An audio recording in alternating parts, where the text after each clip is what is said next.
Welcome dear students. बेटा आज हमने क्लास में जो आपकी यूनिट 12 है पैरामीटर एंड एरिया, ठीक है, इसकी वर्कशीट 1 हम कर चुके थे। आज हमने क्लास में थोड़ा सा वर्कशीट सेकेंड ये मैंने आपको समझाया था, अभी वीडियो में भी समझा देती हूँ। जैसे इसमें पहला क्वेश्चन पूछा गया है, find the area of a rectangle whose dimensions are given below. मतलब इसमें हमने निकालना है, जो हमने वर्कशीट 1 की थी बेटा उसमें हमने निकाला था पैरामीटर ऑफ अ रेक्टेंगल, ठीक है, उसका फॉर्मूला भी हमने किया था 2 लेंथ प्लस ब्रेथ। अब यहाँ पर क्या है, आपको क्या निकालना है, एरिया ऑफ अ रेक्टेंगल, और मतलब कि आपने रेक्टेंगल का एरिया निकालना है, और उसका फॉर्मूला क्या होता है, लेंथ मल्टीप्लाई ब्रेथ। जैसे कि ये फर्स्ट क्वेश्चन है, जैसे कि आपको यहाँ पर फर्स्ट क्वेश्चन दे रखा है, लेंथ 8 सेंटीमीटर, ब्रेथ आपको गिवन है 3 सेंटीमीटर, और आपने क्या निकालना है, एरिया ऑफ अ रेक्टेंगल, ठीक है, लेंथ भी गिवन है, ब्रेथ भी गिवन है, और आपने निकालना है एरिया ऑफ अ रेक्टेंगल। तो उसका फॉर्मूला क्या होगा, area of a rectangle is equal to length multiply breadth. आप लेंथ मल्टीप्लाई ब्रेथ की जगह एल गुना बी भी लिख सकते हैं।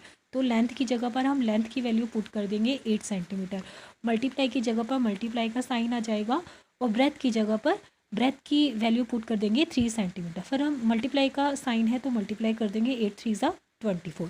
तो आपका आंसर क्या जाएगा, 24 स्क्वेयर सेंटीमीटर। मैं आपको क्लास में स्क्वेयर करवाना भूल गई थी, बट इसके साथ हम स्क्वेयर लगाते हैं क्योंकि जो एरिया होता है वो स्क्वेयर में होता है, ठीक है। जैसे 24 स्क्वेयर सेंटीमीटर इस तरह से आप लिखेंगे, या आप इसको इस तरह से भी लिख सकते हैं 24 स्क्वेयर, इस तरह से आपने लिखा, उसका उसके ऊपर 2 लगा दिया। तो ये इसकी एक टर्म होती है, वो हमें लिखनी होती है, ठीक है, ऐसे भी कर सकते हैं। बी पार्ट भी हम वैसे ही करेंगे। लेंथ आपको गिवन है, ब्रेथ आपको गिवन है। अगर आपको पूछा जाता है एरिया ऑफ अ रेक्टेंगल निकालो, तो आपको फॉर्मूला पता होना चाहिए, ठीक है। अगर आपको पूछा जाता है कि पैरामीटर ऑफ अ रेक्टेंगल, तो उसका फॉर्मूला क्या हो जाएगा, 2 मल्टीप्लाई, जैसे हमने यहाँ पर किया था ना, जब हमने पैरामीटर ऑफ अ रेक्टेंगल निकाला था तो फॉर्मूला क्या था, 2l+b, इस तरह से था ना। लेकिन यहाँ पर हमारे से क्या पूछा गया है, एरिया ऑफ अ रेक्टेंगल, ठीक है। तो हम इसका फार्मूला लगा देंगे लेंथ मल्टीप्लाई ब्रेथ। फॉर्मूला आपको याद रखना पड़ेगा, लेंथ की जगह पर लेंथ की वैल्यू पुट कर देंगे और ब्रेथ की जगह पर ब्रेथ की। और अगर सेंटीमीटर गिवन है तो सेंटीमीटर, मीटर गिवन है तो मीटर, ये आपको टर्म लिखनी है। फिर मल्टीप्लाई कर देंगे 100 स्क्वेयर सेंटीमीटर, स्क्वेयर लगा के साथ में जो आपको टर्म दे रखे है सेंटीमीटर, वो यूनिट आप लगाएंगे जो गिवन है, ठीक है। इसी तरह से आपका सी पार्ट रहेगा, इसी तरह से आपका डी पार्ट। उसके बाद नेक्स्ट आपका सम है, find the area of the following squares who sides are given below. यहाँ पर आपको क्या निकालना है, एरिया, ये देखो है क्या निकालना है, find the area of square, यानी आपने एरिया ऑफ स्क्वेयर निकालना है। जैसे हमने पीछे क्वेश्चंस में क्या निकाला था, जब आपको मैंने पिछली यूनिट करवाई थी उसमें हमने निकाला था पैरामीटर ऑफ अ स्क्वेयर। जब हम पैरामीटर ऑफ अ स्क्वेयर निकालते हैं तो उसका फॉर्मूला मैंने आपको बताया था 4 गुना 1 साइड। फॉर्मूले आपको याद रखने पड़ेंगे, ठीक है। और अब हम निकालेंगे बेटा एरिया ऑफ अ स्क्वेयर। तो जब एरिया ऑफ अ स्क्वेयर निकालेंगे उसका फॉर्मूला क्या होगा, साइड मल्टीप्लाई साइड, ठीक है। 1 साइड कितनी दे रखी है आपको, 8 सेंटीमीटर, तो दूसरी साइड भी उतनी ही होगी क्योंकि स्क्वेयर के जो 4 पोर्शंस होते हैं वो सेम ही होते हैं, हमने बताया था। तो 8 सेंटीमीटर, 8 को 8 से मल्टीप्लाई करेंगे 64 स्क्वेयर सेंटीमीटर। समझ में आया। सेकेंड सम देखो 12 सेंटीमीटर।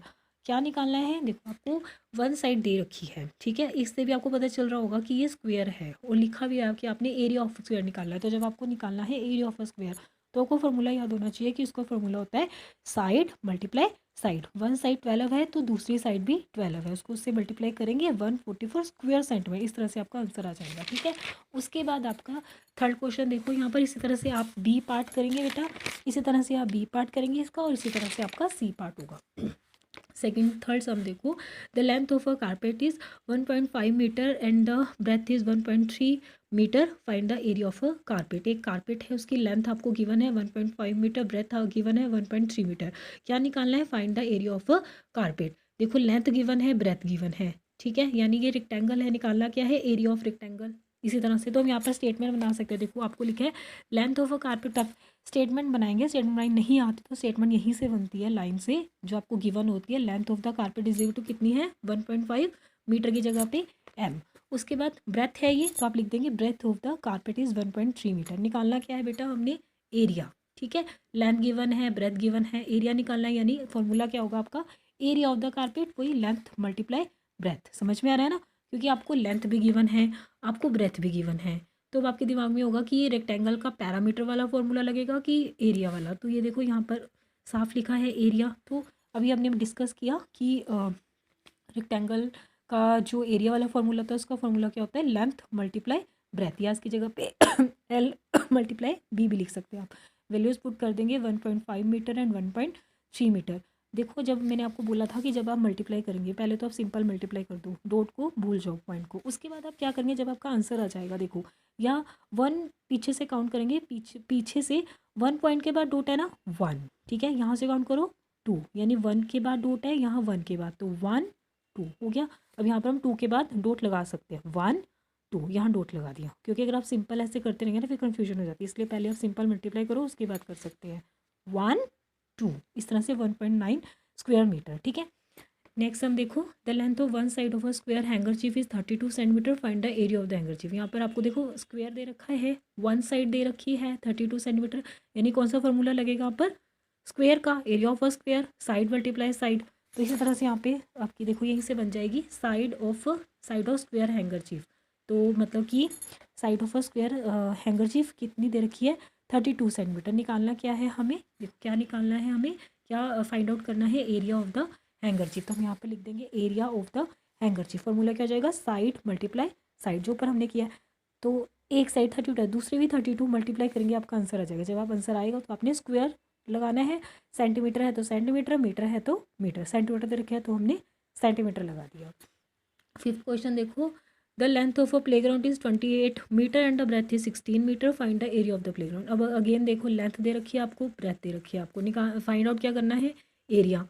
तो ऑफकोर्स कौन सा फॉर्मूला है यहाँ पर, लेंथ ब्रेथ गिवन है, एरिया निकालना, तो एरिया ऑफ अ रेक्टेंगल।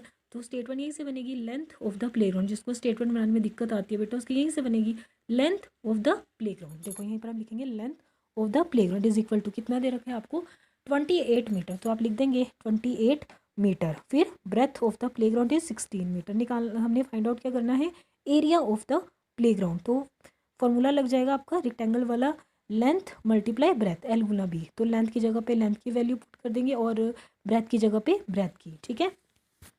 एक सेकेंड, यहाँ पे 28 मीटर और 16 मीटर, मीटर वाली टर्म लगा देंगे, जब आपका आंसर आएगा तो मल्टीप्लाई करेंगे। यहाँ पर देखो मैंने साइड में मल्टीप्लाई करा है, तो आपका आ जाएगा 448 स्क्वायर मीटर, ठीक है। तो आप इसको अपनी नोटबुक में कर लेना, कल जब आप क्लास में आएंगे तो अगर कोई डाउट होगा तो हम क्लास में डिस्कस कर लेंगे, ठीक है बेटा। Thank you.